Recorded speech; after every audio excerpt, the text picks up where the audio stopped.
Welcome to Low Country Spotlight. I'm your host, Margie Pizarro. So glad that you can come and be here with us today. Now, today we have a great show planned for you, as we always do. Today's show is going to focus on community service, and we're looking at community service from several different aspects.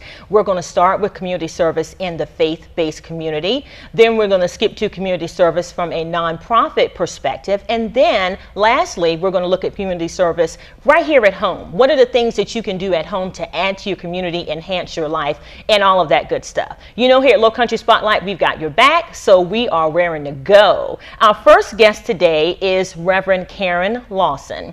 And Reverend Karen is the program director for a faith-based program called Community Ties. Now, Community Ties is a part of the compassionate ministry of the Church of the Nazarene, and we are so happy to have Karen today. Thank you so much, and welcome to Low Country Spotlight. Thanks for having me.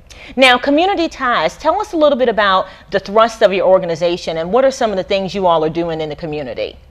The main idea of Community Ties is that we tie ourselves to the community, literally. I feel like so many times in the church we keep our church calendar and our church schedule, and before you know it, we're almost locking ourselves inside the church, and that's not what I think Christ wanted us to do. Right. So we want to be out in the community knowing people and meeting needs and trying our best to represent Christ out there. So the whole thing that we wanted to do was to begin to come together on Sunday evenings and have something called Sunday Supper. Okay. But we want to be self-supported and to raise our own money. So in doing that, we have thrift sales, and our biggest supporters, we have an Etsy shop. Okay. And you can order bow ties and baby bibs and burp rags and things like that, and Christmas crafts, things that are done, and they usually all have something to do with a tie. Okay. Just to play into our names, and because that's what we know how to do. Now, one of the things you just said was the fact that you want to bring the church out of the four walls, because I think sometimes a lot of people think, well, listen, I go to church on Sunday, I go to Bible study on Wednesday, I think I'm doing everything that I should be doing. But obviously you all see a need to do more by bringing the church outside. I do. I believe we should reverence our church buildings, but church buildings house the church. They're not the church. Yeah. The people of Jesus Christ are the church. Mm-hmm. And so where we go, our presence should be bringing the presence of Christ. Right. And He cares about the needs of the people, whether they are physical needs or financial needs or emotional needs or needs for relationship or spiritual needs. So we're trying to meet those needs and sort of undo some of the stereotyping that's been done of a judgmental place that the average person isn't welcome, when Jesus loves everyone. And so we are trying to get that message out in meeting needs. But if you're hungry or your child is hungry, you're not ready to hear that someone loves you and will bring about change in your life because you're focused on meeting a physical need. And let's talk a little bit about what are some of the physical needs that you all have found that you need to address in our communities? Well, we have more and more homeless as the economy goes downward. And also we have veterans that we're finding living on the street. And we had that in mind, knowing that we would meet these people. We want to purposefully meet these people and not make them feel like outcasts in our community, but involved in this, and that we care about the situation they found themselves in. Right. But when the flood came, it just sort of changed the whole direction we were going, because you can't ignore something that catastrophic. So it seems that you all were just poised to meet, I mean, it sounds so horrible to say it this way, kind of needs in general, routine things that, for lack of a better phrase, we see every day. I mean, as we're driving through downtown Charleston and we see people who are homeless, or, kids that come to school and they're hungry because the only meal that they get is a meal at school. So you all were initially set up to address those needs. Exactly. And then with the flood, tell us a little bit about how you all have kind of shifted gears to address some of the needs associated with that. Well, we just felt led that we were seeing needs, and we were hearing so much about Georgetown and Andrews and the Shadow Moss community. And then when we got out to find out what's going on, we didn't realize there were homes in Goose Creek that were actually flooded out. There were homes in Somerville, and it just expanded our horizon and our area of ministry very, very quickly.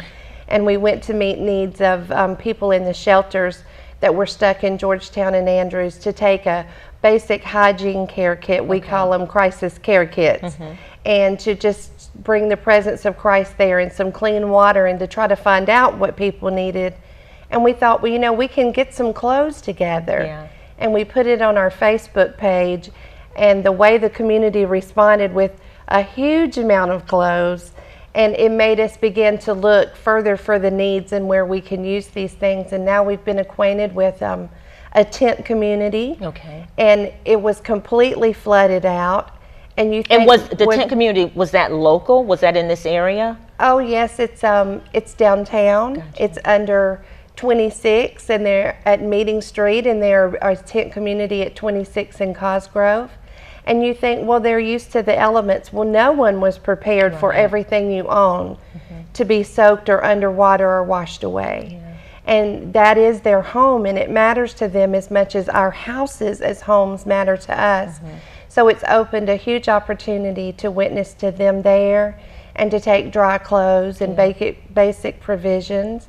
And we had put on our Facebook page a few things that we would like and things we would need to help people in the cleanup. Right. And Heart to Heart, it comes out of Nazarene Compassionate Ministries, and they sent us a shipment of these personal care kits and some cleaning supplies. And then International Aid contacted us, and they are non-denominational out of Michigan, and they've sent us a semi-truckload of huge mops and buckets and wall cleaning kits and just things you never think you're personally going to need. So it sounds like you all decided that you wanted to come up with a way to impact and help the community, but the community has responded in such a favorable way in terms of enabling you all to do that by sending the truckloads, by providing you with all of the necessary cleaning supplies. So many Christians in the area, and so many churches and people who were looking for a way to respond because they felt the need but didn't know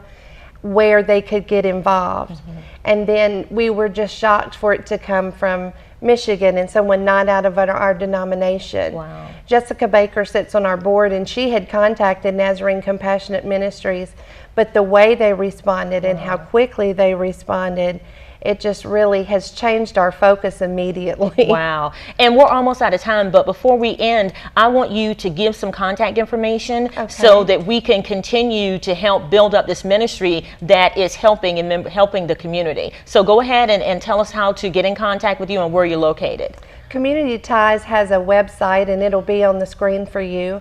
Also with my phone number, that is the number for Community Ties. And in the Etsy shop, you'll find a link. Those are the ways to support us financially, and we just appreciate all the support, and we're excited. Hot meals start this November the 1st at Calvary Church of the Nazarene. They allow us to use their gym, and we will let you have the last word. Look on our Facebook page and check out their Facebook page as well for more info. Thank you. Thank you.